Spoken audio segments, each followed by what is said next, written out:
So in this detailed tutorial, we are going to learn about a very important tool called Wireshark. We are going to start from absolute zero. After getting basics out of the way, then we will cover a few intermediate level topics as well. So let's look at the agenda for this tutorial. What Wireshark is and why it is used. Then we will explore basics, make few required changes and understand its core components and functionalities. Then what promiscuous mode is and how to enable it.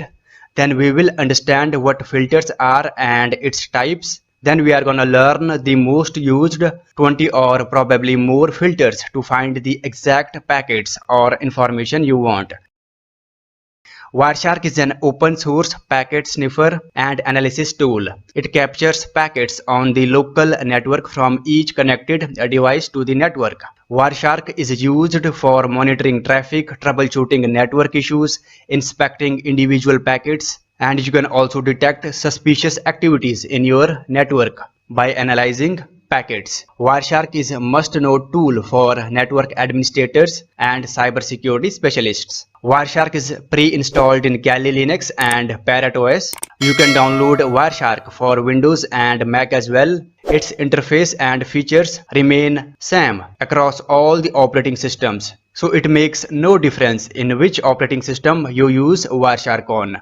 You can download Wireshark from this page. Link is in the description. Installation steps in Windows are very straight. After installing, start Wireshark. So in order to start Wireshark in Kali Linux or other distributions, type sudo wireshark and hit enter.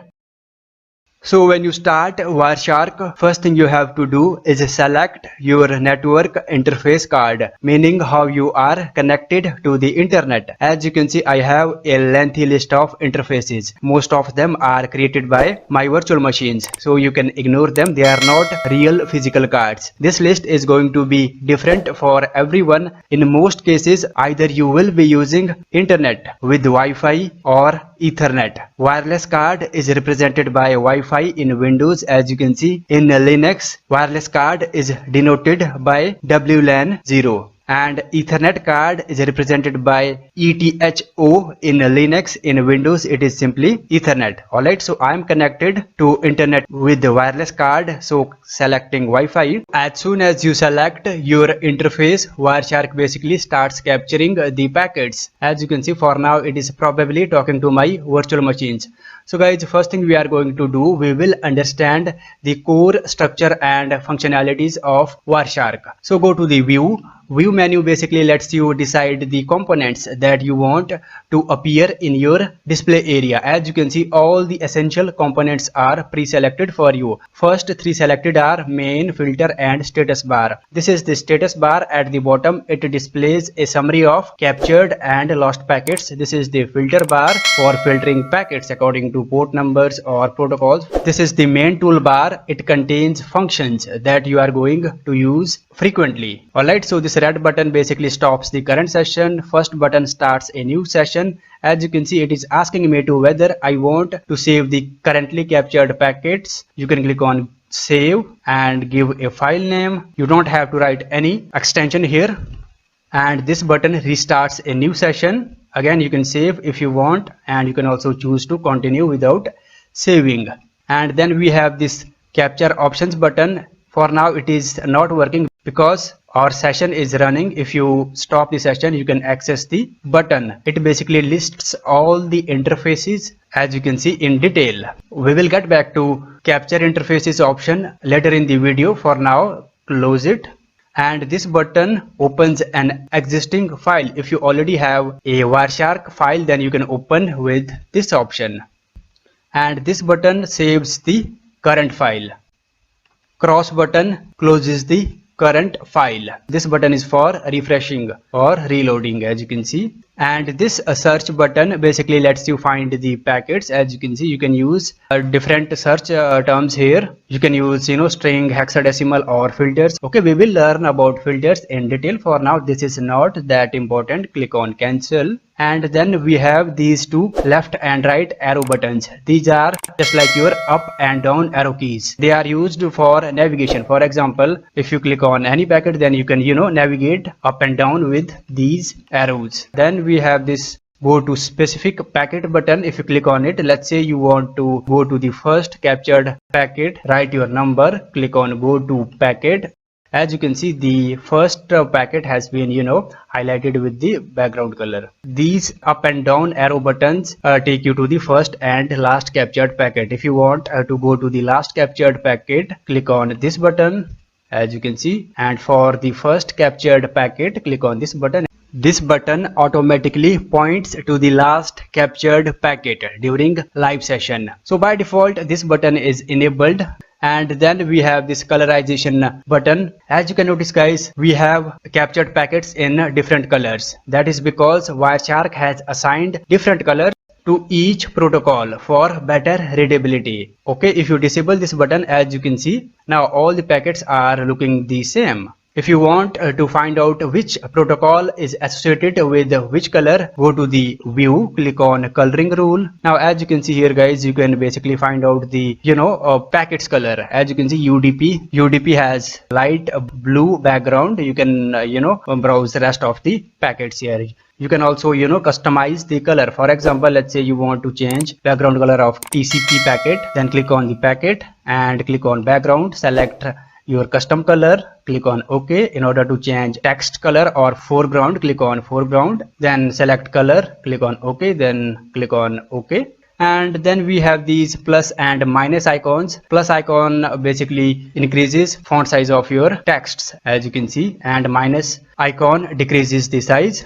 and this icon sets font size to the default. As you can see, let me increase. And then we have this last button. It basically helps you to resize the columns. For example, let's say you want to make more space for destination, then you can basically drag and drop from either side of your column, just like that. Okay, you can also swap the columns. Let's say you want to bring protocol column here, then you can do it just like that. Now go to the view. Now next three selected components are packet list, packet details, and packet bytes. This is the packet list where Wireshark displays all the captured packets, and this is the packet detail. If you click on any packet, then down here it displays a detailed information about the selected packet, and down here we have packet bytes. Here information is displayed in raw form. As you can see, for now it is displaying in hexadecimal. You can change it to, let's say, binary. Right click on as bits. As you can see, we have information in pure binary. Let me revert back to hexadecimal. Now let's understand what these columns mean. So first column, number, it displays captured packets in serial number, as you can see, in ascending order. And then we have time column. Time column basically displays timing of captured packet, when it was captured. As you can see, for now time format is not readable at all, so let's make it readable. Go to the view, click on time display format. From first half, select time of the day. Again go to view, click on time display format, select seconds. Now as you can see, guys, we have much better format now. And source column displays the IP address of device who sent the packet or where packet originated from.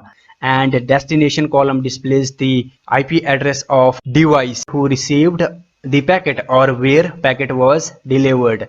And protocol column displays the type of protocol, whether it is TCP, TLS, or ARP. And length column displays packet size in bytes, and info column displays a very brief information about the packet. Alright,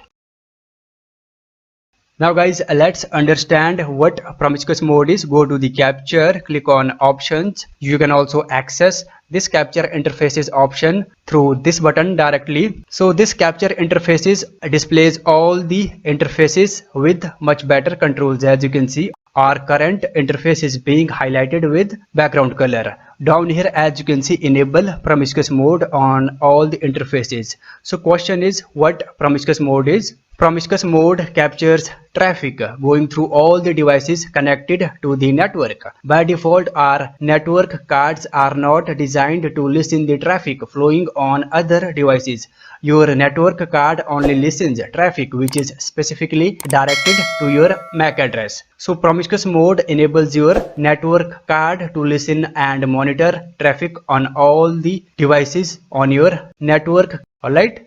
By default, promiscuous mode is enabled. If you disable promiscuous mode, then it will only capture or monitor traffic within your own computer, alright, or device. So as you can see here, you can decide on which interface you want to enable promiscuous mode on. As you can see, by default it is enabled on all the interfaces. You can select accordingly. Now click on close. So guys, before moving forward, I want to explain very briefly what all these layers mean, what information they represent. I will keep it very brief because if I go for the detailed explanation, then each layer is going to take at least 10 minutes. So this TCP layer is responsible for establishing connection between two computers. As you can see, we have basic information about the connection. This is the source port, that source computer or computer who initiated the connection used for connecting with destination computers. As you can see in IP layer, this is the IP address of computer who initiated the connection, and source computer used this port number to establish connection with destination, and this is the IP address of destination, and destination computer used port number 443 to accept the connection. Then we have this Ethernet layer. Ethernet layer basically displays the MAC address of source computer and destination. So this is the MAC address of source computer who initiated the connection, and this is the MAC address of destination where packet was delivered. And in frame layer, it displays metadata like when packet was captured, packet size, and all other relevant information. Alright, so these four layers basically determine how two computers are connected and how they are exchanging data. Alright, in most cases you are likely to see fifth layer as well. So if I select the TLS packet, as you can see here, we have this TLS layer. So this fifth layer basically displays the type of data we are exchanging.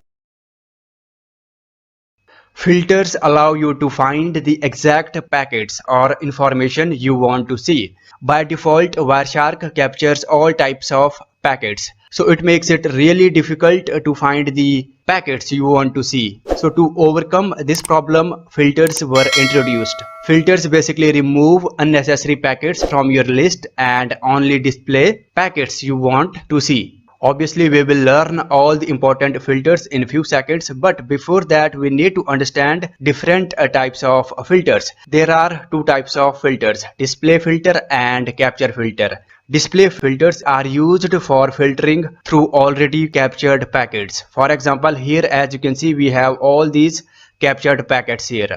You can apply display filters here to filter the packets you want to see. And capture filters, as the name suggests, are used for filtering packets during capturing. Let me simplify this. We already know that Wireshark by default captures all types of packets, but let's say you only want to capture TCP packets or HTTP packets and nothing else. That's where capture filters step in. So capture filters let you decide what type of packets you want to capture. So before starting Wireshark session, you can tell Wireshark what type of traffic or packets you want to capture. Once you set the capture filter, then Wireshark ignores everything and only captures packets according to your capture filters. We will cover how to set up capture filters with two different methods later in the video after covering display filters. Now let's implement filters practically. So this is the filter bar where you can write your filters. So write UDP. you can notice one thing: as soon as you write the correct filter, background automatically changes to light green. If you write an invalid filter, then background changes to light pink. So all this is happening in real time, so this is a real help. Now in order to apply filter, either you can press enter or simply click on this arrow here. As you can see in protocol column, all the UDP packets have been listed here. In order to filter TCP packets, write TCP, press enter. As you can see now, TCP packets are being shown here. Basically guys, in this filter bar you can write all the possible networking protocols. For example, write ARP, as you can see, FTP, press enter. SSH, basically guys, I do not have SSH and FTP traffic, so it is not showing up anything. Now let's say you want to combine or merge multiple filters. For example, let's say you want UDP packets and you also want TCP packets as well. So write OR operator and TCP. Now what basically we are telling Wireshark here: if you find UDP packets or TCP packets, then fetch them all. Press enter. Now as you can see, all the UDP and TCP packets have been listed here in our display area. You can combine as many filters or protocols you want. For example, or ARP or TLS, press enter. Now write HTTP. HTTP filter basically filters HTTP traffic. Press enter. For now I do not have any HTTP traffic because I haven't visited any HTTP website, so it is showing up nothing. Now in order to filter the HTTPS traffic, if you write HTTPS, then it is going to throw an error because this is not a valid filter. In order to filter the HTTPS traffic, write TLS. Press enter. As you can see now, TLS or HTTPS traffic is being listed here. Basically this TLS is the extended version of HTTPS. Only difference is it uses a stronger algorithm to encrypt the traffic. Alright, in my opinion, the most important filter is IP address filter. IP address filter basically allows you to filter traffic according to the IP address. For example, let's say you only want to check the packets sent and received by a particular IP address. Then write IP.addr,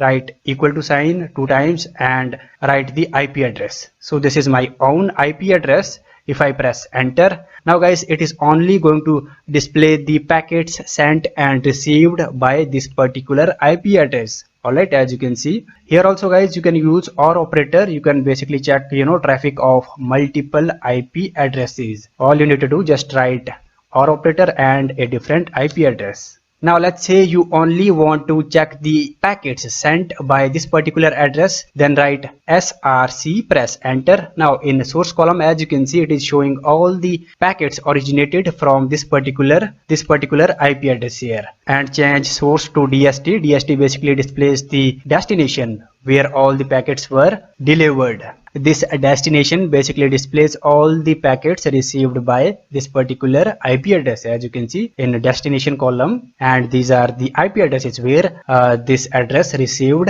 packets from. And guys, we also have another method for filtering packets. You can also use port numbers. For example, write tcp.port equal to, let's say, 443, press enter. Now it is listing all the traffic received by port number 443. So let's go for 80, which is HTTP port. Now we have another very important filter called contains. So write TCP contains YouTube, press enter. Now what this contains filter does, it will go through all the packets and list out only packets where it finds the word YouTube. Alright, as you can see, it has found a packet where it found the word YouTube. So click on packet. Down here in our packet byte panel, you can find the word YouTube. So let me scroll down. As you can see here, www.youtube.com is being displayed here. If you want to further investigate who visited this website, then you can check out the detail panel. Here you can see this is the IP address who visited youtube.com, and this is the MAC address of computer who visited the youtube.com. So guys, contains basically filters out traffic according to your search term. So guys, you can use multiple port numbers to filter the traffic.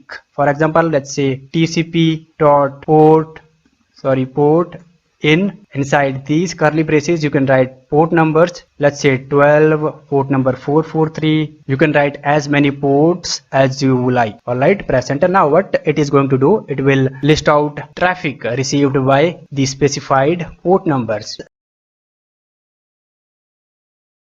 Now guys, let's learn how to set up capture filters. There are two methods for setting up capture filters. First one is you can specify the capture filters at the beginning when you start Wireshark. So let me close my current file. Now here as you can see, enter a capture filter. Remember guys, capture filters are a bit different syntactically from display filters. If you write HTTP, this is not going to work. In order to capture HTTP traffic, you have to specify the port number. For example, TCP port 80. Alright. For HTTPS traffic, you can write 443. You can combine multiple filters like this, or let's say port number 80.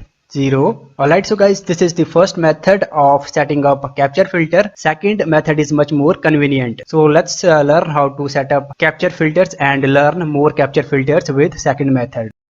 So guys, at the top you can notice capturing from Wi-Fi TCP port number 443 and 80. It is only going to listen traffic of port number 80 and 443. So second method of setting up filter is, let me close my current session, go to the capture, click on options. Here you can specify the filters. As you can see here, capture filters. Let's say you only want to capture traffic from a particular IP address. You cannot use IP.adr, filter here. This is not going to work. You have to use host, then write the IP address.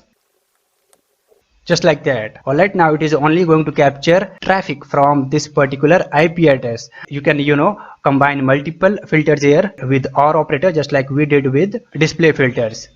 Okay, as you can see, if you click on start, then it is now, as you can see at the top, it is going to capture traffic going through these two IP addresses. You can also specify the port range. So write port range and specify the range. I want to capture from port number 10 to port number 443. Now it is going to listen traffic in all the ports between 10 to 443. Alright, so make sure to put a hyphen in between port range. Alright, so that's it for this tutorial. Again guys, thanks for taking your time and watching the video. I'll see you in my next tutorial.